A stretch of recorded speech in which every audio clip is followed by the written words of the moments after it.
दिल्ली में थયેલ બ્લાસ્ટ अनुसंधाने गुजरात सरकारनी सूचनाथी Gujarat police alert बोर्डमां हती अने गुजरात राज्यना डीजीपी साहेबनी सूचनाथी गैरकायदेसर प्रवृत्ति जेवी के ड्रग्स, गैरकायदेसर चलणी नोटो तेमज गैरकायदेसर हथियारों अने जे असामाजिक तत्वों तेमज राष्ट्र विरोधी तत्वों भूतकाळमां आवी गुनाखोरीमां पकड़ायेला छे ए लोकोने 100 कलाकनी अंदर चेक करी अने एमने डोजियर्स बनाववानी सूचना डीजीपी साहेब तरफथी आपेली हती।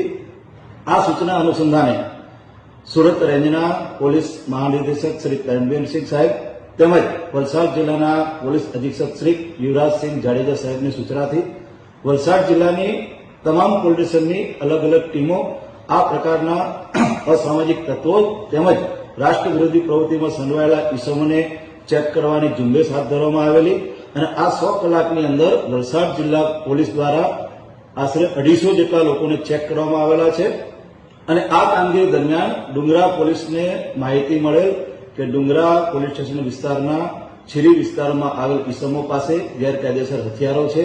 जे माहितीना आधारे डुंगरा पोलीसे बातमी आधारे आ बंने ईसमोने पकड़ेला छे। आ बंने ईसमो पासेथी 2 पिस्तल તેમજ 14 જેટલા જીવતા કારતીસ પકડાયેલા છે।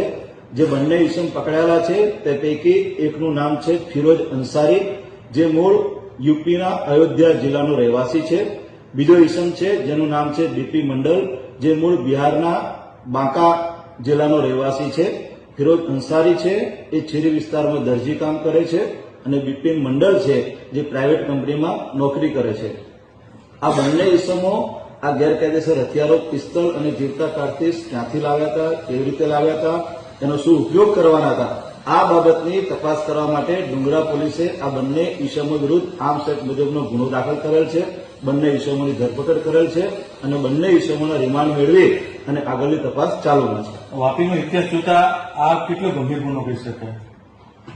जे प्रमाणेना हथियारो आ ईसमो पासेथी पकड़ाया छे ए बहु गंभीर बाबत छे અને આ ગંભીરતાને ધ્યાનમાં લઈને ડુંગરા પોલીસે ગુનો દાખલ કરેલો છે। બાતમી આધારે હકીકત મેળવી છે, બંને ઈસમોને પકડ્યા છે અને ખરેખર આ હથિયારો ક્યાંથી લાવ્યા હતા, કોને આપવાના હતા, એમનો ઉદ્દેશ શું હતો એ બાબતની ઝીણવટભરી રીતે પોલીસ તપાસ કરી રહી છે।